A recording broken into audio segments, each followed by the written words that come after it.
Do you believe in magic? Hey, how's it going, everyone? Welcome to my review of the new Korean drama, which premiered on Netflix right now if you haven't seen it, called The Sound of Magic.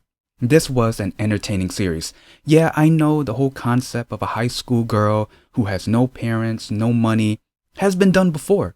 But by adding with it magic, music, and Ji Jang-kook, you're looking at an entertaining K-drama. The vibe I got from the drama did give me The Greatest Showman mixed with any cop series. And they weren't afraid to add in dark concepts. Adding dark concepts to what the trailer showed us to be pretty much a bright musical, I'm not complaining. I would have been fine if they did like a copy and paste of High School Musical or The Greatest Showman, but just adding dark concepts into it made it better. And yeah, let's not beat around the bush. Let's get to it. The first thing I want to talk about are the characters. We have three main characters in the drama. I'm not going to include the bully or the girl who disappeared, but I will talk about them later on in the video. So first, Ryu. He's the magician in the drama who does real magic and lives in the abandoned theme park. He does magic to comfort Ai. Ai is another main character who I will talk about in a moment. So Ryu does real magic to comfort Ai. Ai's life right now is not that great. He even got beat up for her at one point. Throughout the majority of the drama, we don't know who Ryu is until towards the end we find out. His real name is Minhyuk, 30 years old, born in Seoul, dropped out of high school 10 years ago, went missing after being treated at a mental hospital, and 3 years ago, he was investigated twice as a suspect during a missing student case. Which does not look good for Ryu because a student went missing in this drama. And we also find out from Ryu's former classmate that Ryu comes from a prestigious family, so you already know the stress is there. His family expects so much from him, and he studied hard in school. So hard that even though his grades are amazing, they're great. He can get into any college he wants. He can be whatever he wants, a doctor or a lawyer, but it wasn't enough for him. So the stress from his parents and the teachers was so much, he decided to jump off a roof. They saved him, and then he was treated at a mental hospital, which he would eventually go missing. The best way that I can describe Ryu is Willy Wonka.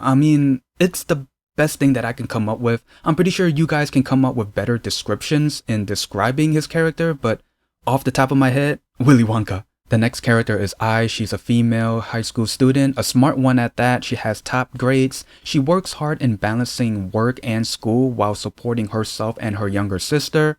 If you're watching this review before watching the drama and you're asking me where's her parents, yeah, they're not there. They left. Literally left.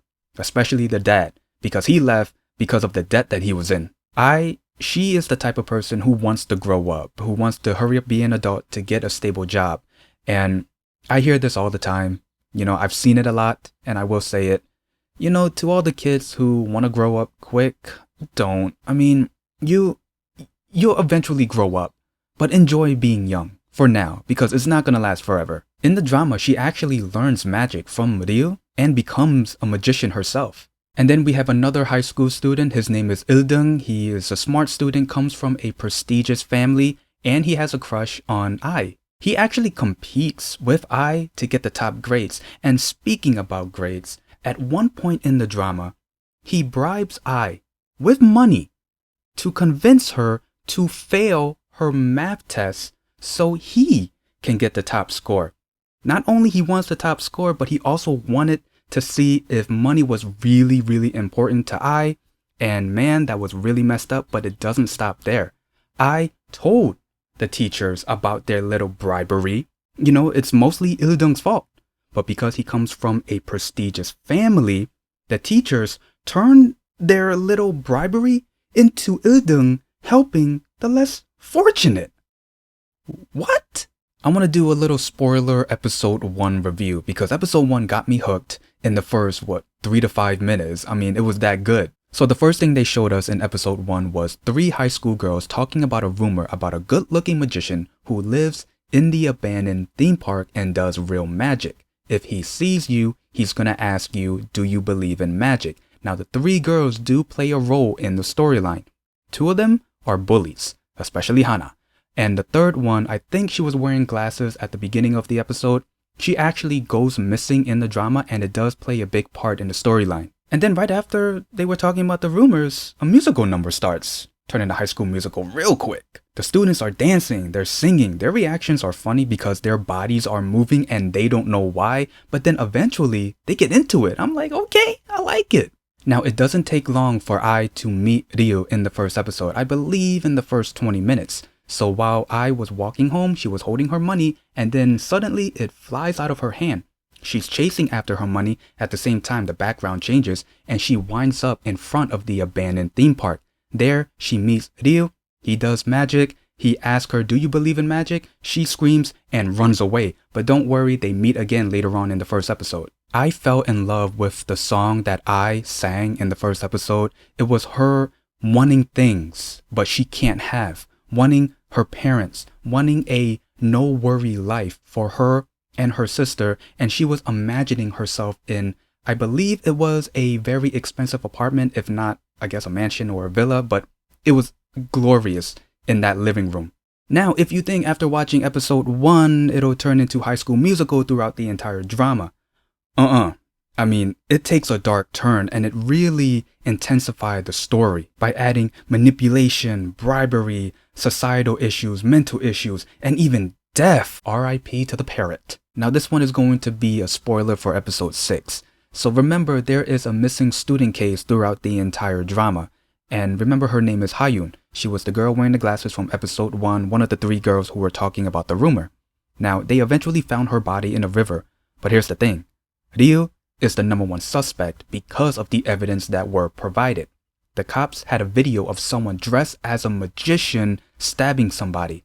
Next, Hana, the bully, she filmed Ryu getting angry. Now, that was a totally different situation because Hana, throughout the entire drama, she kept pushing Ryu to the point where he did choke her, and that was the 3rd evidence. Not only that, Ryu was also a suspect in another missing student case 3 years prior. Now, Ryu escaped from the cops, performed his last tricks in front of him, and with the help of Ai, she helped him disappear.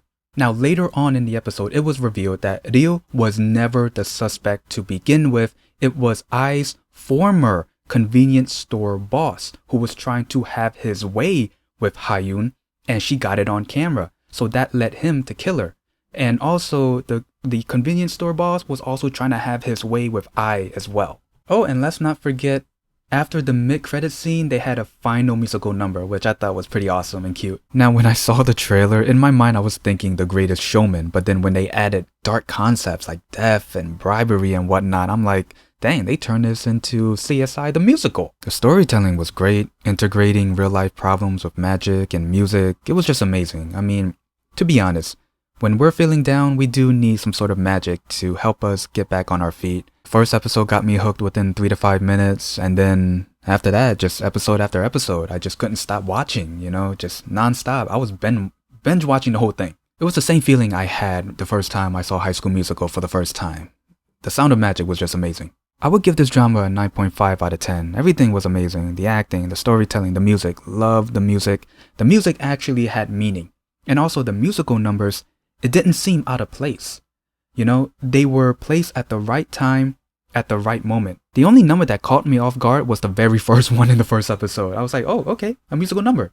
Let's go for it. And yeah, that's pretty much it on my review and the drama, The Sound of Magic. If there's anything I might have missed, please leave in the comments below. I'll try to reply back if you guys have any questions. Also, leave in the comments below, what are your thoughts on The Sound of Magic? You guys like it? You guys hate it? You guys are in the middle? I was entertained from beginning to end. Loved it. Ji Chang-wook did an amazing job portraying his character. I still would call him Willy Wonka, but I'm pretty sure I'm going to come up with a better description after I edit this video and upload it. But yeah, for right now, just Willy Wonka. And yeah, if you guys like this video, leave a like, comment down below, and subscribe. Please subscribe. See ya.